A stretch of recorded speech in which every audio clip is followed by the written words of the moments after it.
Donc j'ai 15 minutes pour vous parler, je vais essayer d'être assez rapide quand même, parce qu'on ne veut pas prendre trop de tard, parce qu'on a une réunion très importante ce soir, et on m'a demandé de parler de l'application prothétique. Alors je dois vous dire que j'ai aucune solution réelle, je suis comme vous, je suis dans la panade, j'ai compté que j'avais appareillé j'ai adapté plus de 20 000 prothèses, je comprends bien tout ce qui est recrutement, tout ce qui est phonétique, tout ça, etc. Je comprends absolument pas la dysplacousie, comment la traiter, comment l'améliorer. Et on va essayer d'avoir quelques pistes.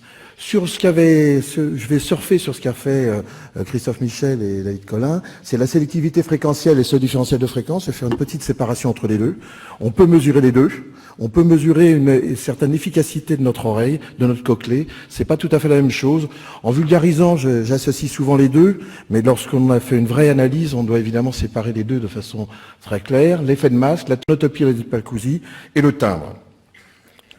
Donc, juste pour rappeler, le delta F, c'est une constante, c'est le pouvoir séparateur de deux sons qui sont présentés successivement.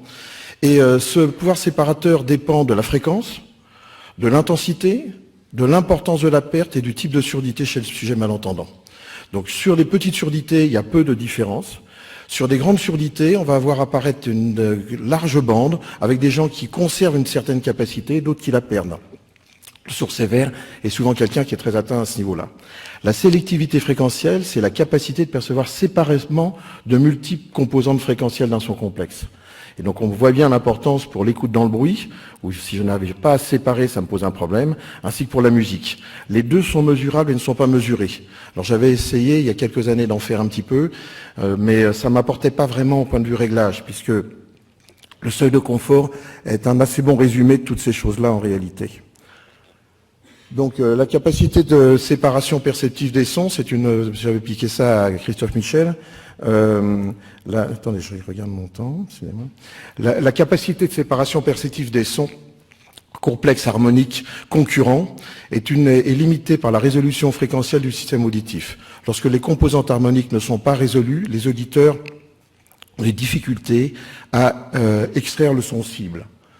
On passe rapidement, le malentendant, sa plainte majeure, les difficultés de compréhension au milieu bruyant, la persistance de confusion phonétique malgré l'appareillage, les difficultés de poursuivre une conversation à plusieurs personnes et la musique pas toujours très agréable. Comment on peut essayer de traiter ? Déjà, sur la sélectivité par rapport à la delta F sur F, il y a des choses qui sont très intéressantes. L'image de gauche vous montre que l'on peut avoir une dégradation de la sélectivité fréquentielle totalement séparée de la sélectivité fréquentielle. Et pourquoi ? Ce qui m'a intéressé, c'est l'échelle suivante. De façon simple, on voit sur le schéma de haut, ici, la possibilité d'avoir une courbe d'accord qui est très très différente sur le fond. Et nous avons des patients qui nous arrivent et on ne peut pas les ouvrir pour savoir où sont les cellules de Corti internes, externes, comment elles fonctionnent, etc. Alors on a des pistes, L'analyse de la dynamique est quelque chose d'important. L'analyse du seuil d'inconfort est capitale. Le rapport confort-inconfort l'est aussi.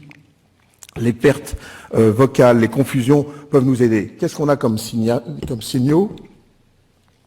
Des pertes où il y a des cellules ciliées externes qui sont abîmées et des cellules ciliées internes qui sont abîmées. Dans ce moment-là, la courbe de tuning est très mauvaise.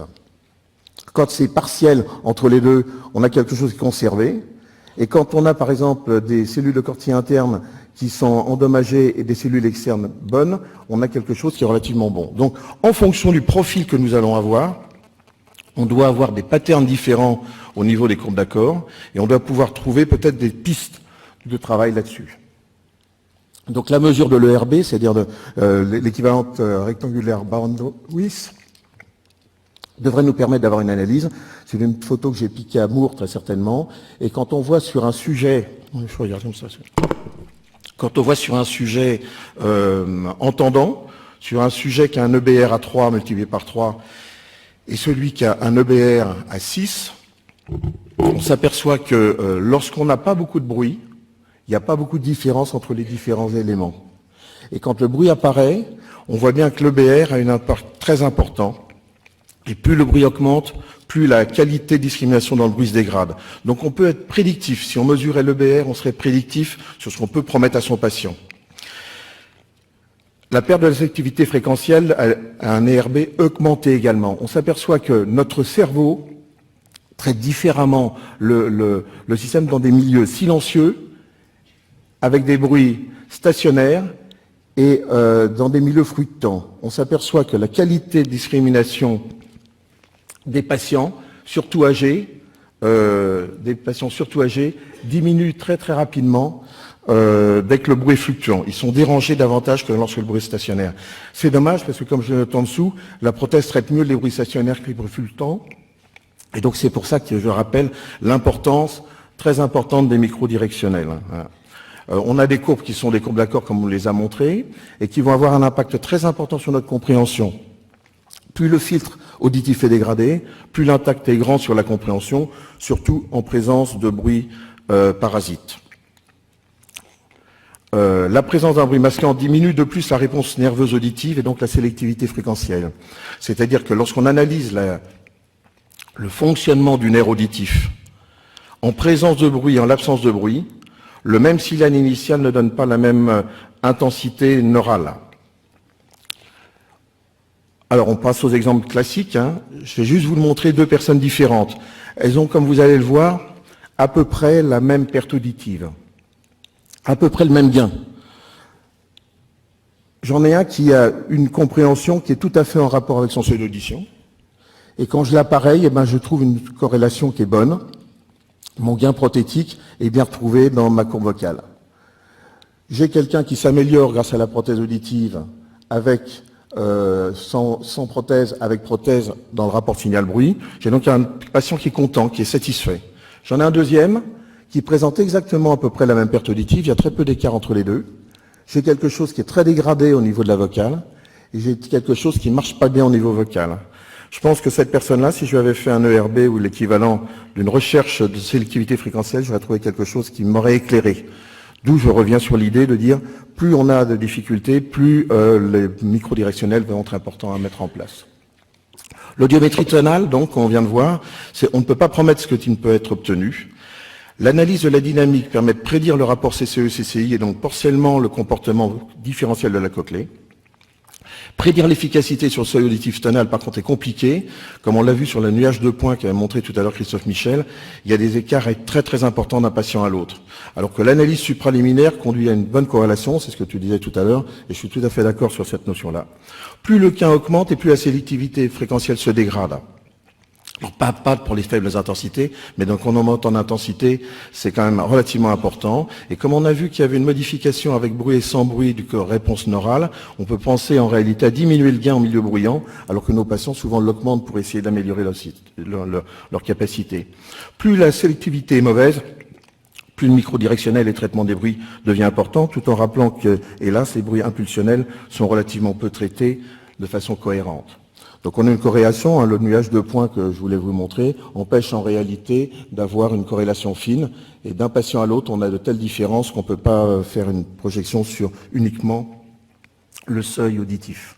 La tonotopie, la tonotopie, c'est, on l'a dit rapidement, c'est un glissement de la sensation de hauteur. Je passe rapidement là-dessus. C'est très gênant pour le musicien, parce que lui, il sait, surtout il a l'oreille absolue. J'en ai quelques-uns. Ça peut pas être corrigé prothétiquement. Par contre, il y a un point important, le glissement est d'autant plus fort que l'intensité augmente. Ça veut dire que lorsque je vais augmenter beaucoup la puissance de mon appareillage, et on verra dans le cas clinique que je présente cet après-midi, c'est exactement pareil pour une neuropathie, ça peut poser des problèmes. Donc pour la musique, qu'est-ce que je fais ? J'ai tendance à baisser beaucoup le gain, en réalité, surtout sur les fréquences aiguës, puisque c'est là où les difficultés sont les plus grandes. Et donc dans ce cadre-là, on a des gens qui peuvent jouer de leur instrument parce qu'on a baissé l'amplification. Donc pas avoir la même chose en amplification pour la parole et pour le bruit. Donc on a bien compris un petit peu ce que c'était, je passe rapidement là-dessus. Un point important, la tonique du son change au fur et à mesure qu'on augmente l'intensité chez l'entendant. Et je pense qu'il peut avoir le même effet en réalité chez le malentendant. J'ai pas le temps de discuter de tout ça. Et 4 exemples de dysplacousie. Un implant cochléaire dont on change l'affectation fréquentielle des électrodes. Quelle fusion pour un implant cochléaire sur des profondes et de l'autre côté une prothèse contralatérale. Qu'est-ce qui se passe quand j'ai une maladie de manière fluctuante ? Qu'est-ce que j'ai quand j'ai une maladie de manière stable, avec un acouphène, une perte totale de la compréhension de cette oreille ? Premièrement, on voit très bien que la tonotopie n'est pas respectée, puisque en général, les implants cochléaires ne font que 25 mm de grandeur, alors que la cochlée en fait 35. Donc on ne va jamais stimuler la zone des 10 qui sont au-dessus, ce qui fait qu'on a forcément, à chaque fois qu'on met un implant cochléaire, une dysplacousie. Or pourtant, j'ai des patients qui, le premier jour, sont capables de répéter 70 à 80% des cas. Ça veut dire qu'une dysplacousie aussi importante n'a pas forcément un impact. Ça veut dire que ce qu'on m'a appris n'est pas tout à fait vrai, comme d'habitude. Donc on voit d'ailleurs chez les fabricants, c'est une diapo ancienne parce que je n'ai pas retrouvé une qui synthétise l'ensemble, une répartition fréquentielle qui est très différente au niveau de différentes marques. Et ben, j'ai des bons résultats avec l'ensemble des systèmes, ce qui prouve que le cerveau est très adaptatif et que c'est un outil merveilleux. J'ai un petit enfant, j'ai l'appareil à l'âge de 9 mois, méningite, est implanté à l'âge de 3 ans. J'avais un petit peu perdu de vue.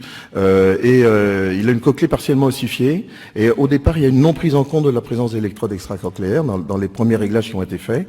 Et c'est pas trop grave, il se développe bien. On a des impédances qui sont normales. 90% de compréhension dans le silence sur la zone stimulée, excusez-moi, initialement. C'est-à-dire que ce patient-là, alors qu'on lui a supprimé la zone 2000-8000 dans l'implant cochléaire, il est capable d'avoir une compréhension pratiquement parfaite de ce qu'on est en train de lui dire. Et puis on s'aperçoit de cette erreur et on dit que on va revenir en arrière. Et qu'est-ce qu'on va faire? On me dit, je téléphone et on me dit, c'est facile, les 7 électrodes qui sont dehors, tu les vires, et puis tu infectes la dernière électrode, la bande passante en question. Alors voilà ce que ça donne. On a ici, on va au départ jusqu'à 8000 Hz. Là, on a passé le 8000 Hz sur une zone beaucoup plus haute, qui est aux alentours de très certainement de 2000-2500. Et qu'est-ce que j'ai été obligé de faire? Parce qu'il a refusé de porter l'implant, il ne voulait plus aller à l'école, il ne voulait plus le porter. Donc la position était trop forte. Qu'est-ce que j'ai fait? Je suis redescendu petit à petit, électrode par électrode, en retirant une par une. Et qu'est-ce qui s'est passé à ce moment-là? Eh bien, on voit la différence. Eh bien, j'ai une modification progressive qui se fait une stabilité de la compréhension lors des paniers successifs. Ça veut dire qu'on est donc capable de réapprendre, comme on l'a vu d'ailleurs sur la diapo avec la plasticité centrale. L'acceptation progressive de sa voix, parce qu'au départ, c'était dramatique pour lui, puisqu'il disait « tout le monde se moque de moi, j'ai une voix de canard, etc. » Sa propre perception était devenue trop gênante pour lui. Aujourd'hui, c'est un enfant qui n'a plus de perte d'informations, mais on a mis presque 2 ans pour récupérer quelque chose qui avait été mal fait au départ. Voilà. Un enfant aime, un autre enfant, dépistage à la naissance, mère sourde profonde que j'apparais depuis des années, père entendant, surdité moyenne gauche, profonde droite. Il y a une dégradation de l'oreille gauche, donc il y a une indication d'implant cochléaire, la mise en place de l'implant cochléaire, puis on a la surprise de voir l'oreille gauche qui se remet à fonctionner normalement. Et donc on a un patient qui est un petit peu particulier, puisque du coup, c'est un patient qui possède du côté droit un implant cochléaire, Medel, pour ne pas le citer, et du côté gauche, une prothèse auditive, voilà. Et donc, qu'est-ce qui se passe? Là, c'est deux réglages successifs, puisque à chaque fois qu'il y a une modification de son implant, je fais une modification de sa prothèse pour équilibrer les deux. Eh bien, ce patient-là, qu'est-ce qu'il me donne? Il me donne des choses assez incroyables, c'est-à-dire, bon, oreille nue, c'est que son oreille gauche qui fonctionne. Avec son implant cochléaire, il est ici. Avec sa prothèse auditive, il est ici. Et avec les deux, il est avec un maximum possible. Il porte systématiquement les deux. Et qu'est-ce que ça lui donne? Ça lui donne une localisation spatiale, ça lui permet d'avoir un masque qui disparaît, et cet enfant, très certainement, ne voudra jamais retirer soit l'un soit l'autre. En tout cas, je lui déconseille de retirer la prothèse, parce que c'est celle qui aujourd'hui a la meilleure qualité, à mon sens, pour lui. Maladie de manière, vertige, acouphène, surdité fluctuante, nausée, 3 conséquences rapides, et celle qui m'intéresse le plus, c'est la dernière. Découplage stéréocyle membrane basilaire avec perturbation de la micromécanique cochléaire. Ça veut dire quoi? Ça veut dire qu'on va avoir une tonotopie qui va changer. J'ai des phénomènes de résonance dans l'oreille qui fait que la membrane basilaire, l'ensemble de l'organe de Corti vibre pour une certaine fréquence sur une certaine zone fréquentielle précise. Je dérange un petit peu tout ça par des phénomènes fréquentiels. Les résonateurs sont pas les mêmes. Et qu'est-ce qui se passe? Eh bien, j'entends des sons qui sont pas du tout ceux auxquels je m'attendais. Et d'ailleurs, c'est l'un des seuls éléments. Il m'arrive d'avoir une dysplacousie où les graves deviennent encore plus graves, plus aigus. J'ai aucune connaissance là-dessus. Voilà. Il y a un recrutement, une dégradation de la sélectivité fréquentielle, une réverbération plus. J'ai hélas une vingtaine de patients dont je ne parlerai pas qui ont une surdité totale d'une oreille et un menhir de l'autre. Donc c'est vraiment des gens très très compliqués à gérer, à appareiller, psychologiquement très en difficulté. Et dans un certain nombre de cas, il y a une fluctuation avec retour à la normale du point de vue auditif, mais pas forcément du point de vue de l'intelligibilité, puisque j'ai cette dégradation de la micromécanique qui va modifier certaines zones. Et on voit par exemple un architecte que j'ai vu il n'y a pas très longtemps, qui a fait une première crise il y a peu de temps, avec une perte auditive que l'on voit ici. C'est la perte auditive qui est ici. Toc. Donc je le reçois, il a un seuil de confort qui est ici, il a un seuil d'inconfort qui est assez bas, ce sont les pointillés qui sont là, voilà. Une sensation d'oreille bouchée. En réunion, il peut plus rien comprendre. La musique est devenue épouvantable. Il a une dysplacousie binaurale qui est compliquée. Puis une diminution après 1 mois et demi de perte de la perte auditive. C'est quelqu'un qui m'a demandé de conserver son appareil. Il me demande de conserver son appareil. Puis il a une meilleure compréhension dans le bruit quand on a les deux systèmes qui marchent. Ici, on a une autre patiente qui est comme ça. Et cette fois-ci, vous voyez, j'ai mes 15 minutes. Excusez-moi. Donc, j'ai aucune compréhension de sa part. Alors, une oreille parfaite. C'est quelqu'un au départ où je pourrais ne pas l'appareiller parce qu'elle n'est pas gênée, sauf si elle a un acouphène invalidant. Et donc, je l'appareille. Je lui donne donc une amplification qu'elle porte maintenant depuis quelques années. J'ai toujours pas d'amélioration de sa compréhension. Son surdité est stable aujourd'hui avec un passement très très net de sa dynamique. Je peux absolument pas augmenter l'ensemble. Dès que j'augmente, qu'est-ce qui se passe? Eh ben, elle est très contente de l'appareillage. Elle n'entend pas son acouphène.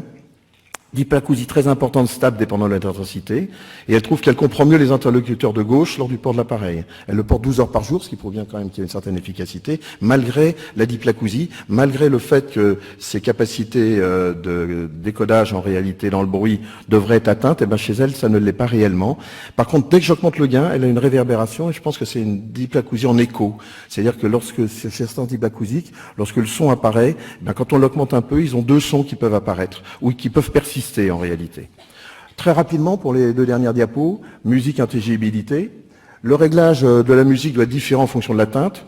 Et le cerveau, il a des choses extraordinaires. Par exemple, j'ai une pianiste ici, une violoniste ici que j'apparais depuis des années, que j'ai vu se dégrader au fur et à mesure.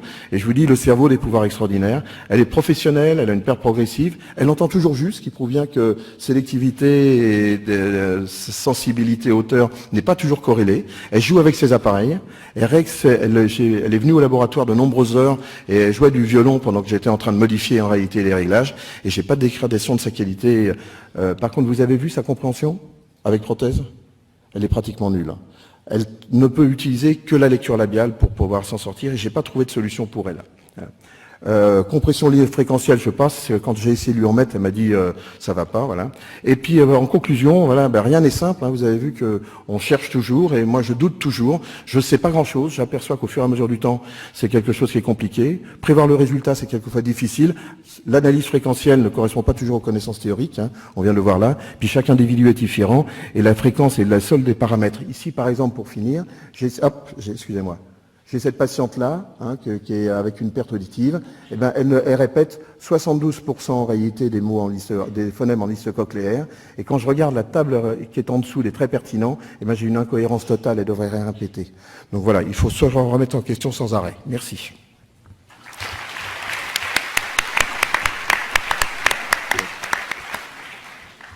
Merci à vous trois pour ces exposés clairs et intéressants.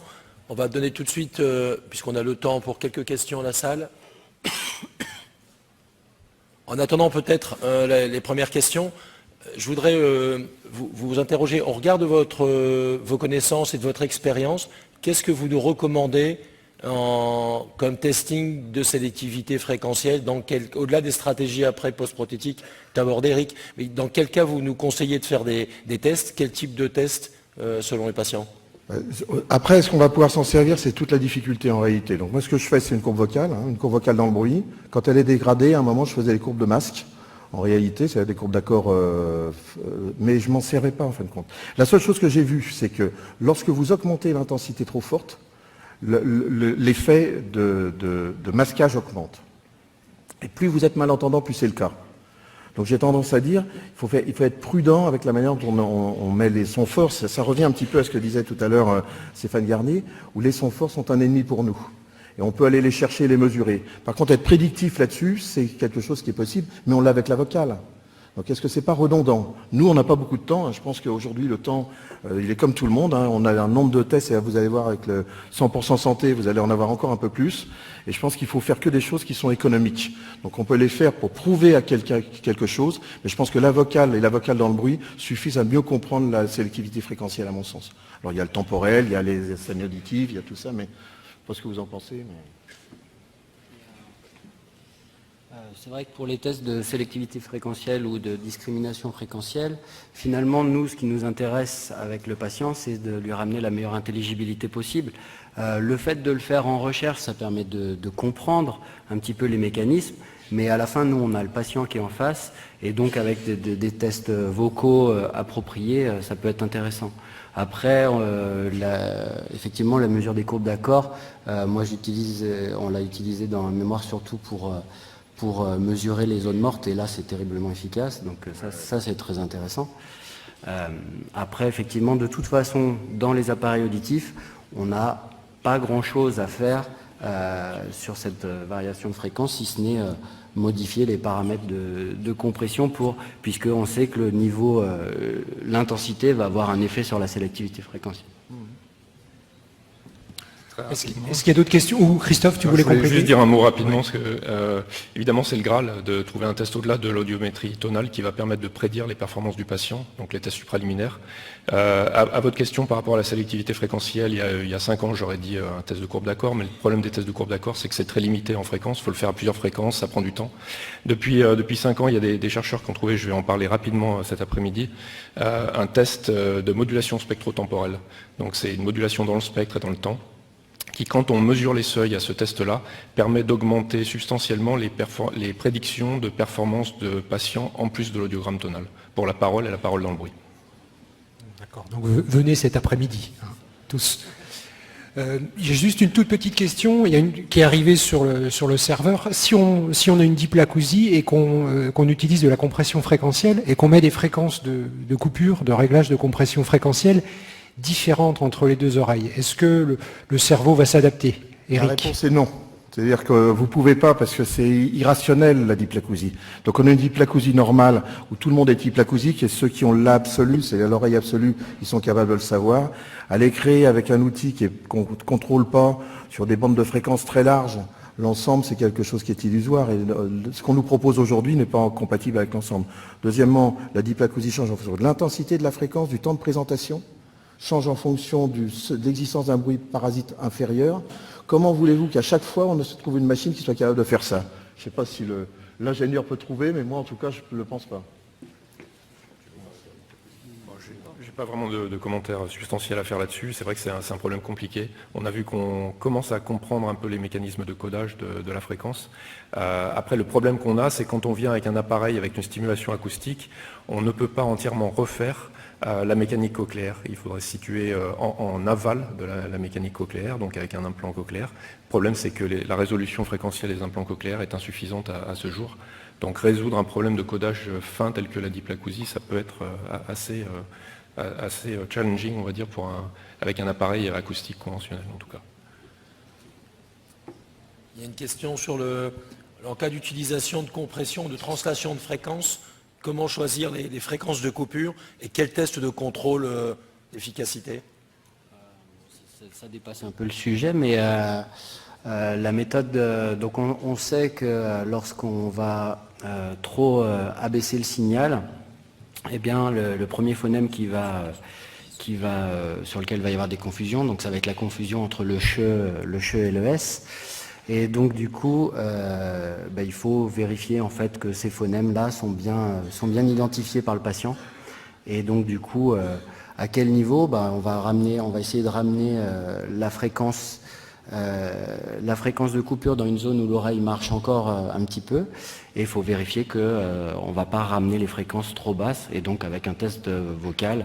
Parce qu'après, nous, on avait fait pas mal de mesures avec des logatomes sur chacun des phonèmes. Et finalement, sur les consonnes occlusives, assez bizarrement, la compression fréquentielle avait plutôt un effet positif. Là où ça avait un effet négatif, c'était si on décalait vraiment trop. Et donc, c'était les fricatives. Donc, typiquement, un S qui se transforme en che ou un Z qui se transforme en je. Voilà, c'est ça qui doit alerter. Donc, vérifiez ces phonèmes-là en priorité lorsque vous faites un réglage de compression fréquentielle. Surtout faire telle sorte que la voix du patient soit acceptable pour lui. Parce que l'une des plaintes que j'ai le plus souvent, quand on exagère, c'est que le patient dit « j'aime pas ma voix ». Et ils ont beaucoup de mal à s'y habituer. Donc c'est l'un de mes critères en réalité supplémentaires. Très bien. Souvent, ce qui va nous alerter, c'est que quand on parle au patient, il va nous dire, tiens, la question que je pose, moi, est-ce que vous trouvez que je zozote? Donc normalement, a priori, je zozote pas, mais voilà, quand on règle un petit peu trop fort ces systèmes d'abaissement fréquentiel, c'est le premier signe d'alerte. On n'a pas avec l'implant d'ailleurs. Ok, merci à tous les trois, on vous applaudit encore.